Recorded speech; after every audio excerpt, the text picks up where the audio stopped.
Welcome, foolish mortals. The Life and Voices of Paul Frees.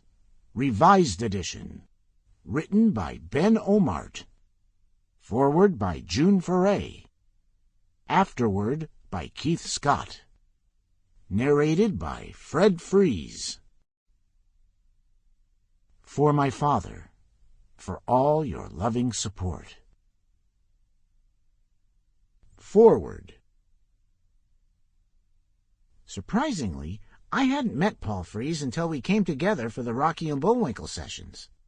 Even though I had done a plethora of radio, Lux Radio Theater, The Danny Thomas Show, The Jimmy Durante Show, etc., and though Paul had done thousands of shows himself, somehow we never met up until Jay Ward put together his all-star team. Bill Conrad, Dawes Butler, Hans Conried, Bill Scott, Paul and I, and now I'm the only one left. Looking back at that series, I really do believe those were the golden years. It's often said that that show might have contained the dream team of cartoon voice talent. It's true that I've never before or since found myself in company to rival or surpass what we had together. Especially Boris. I mean, Paul and I. It was always a true joy working with him. Always a laugh. He was constantly on and had the quickest wit around. Joking, all the time, but in a friendly sort of way. He would put you down, but only in a humorous manner because he didn't intend to be malicious or frightening. When you got to know him, when you could pierce that arrogance that he showed on the outside, he was a very gentle and a very giving man. I loved Paul, and he was short.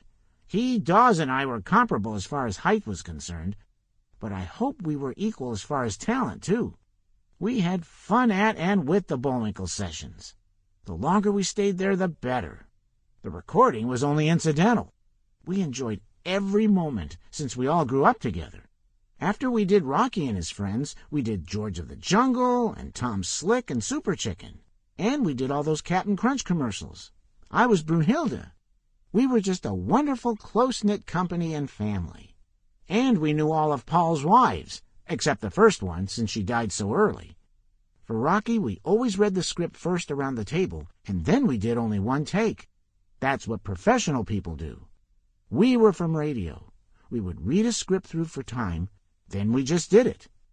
The only time we had to do it again was if we were over a minute or so.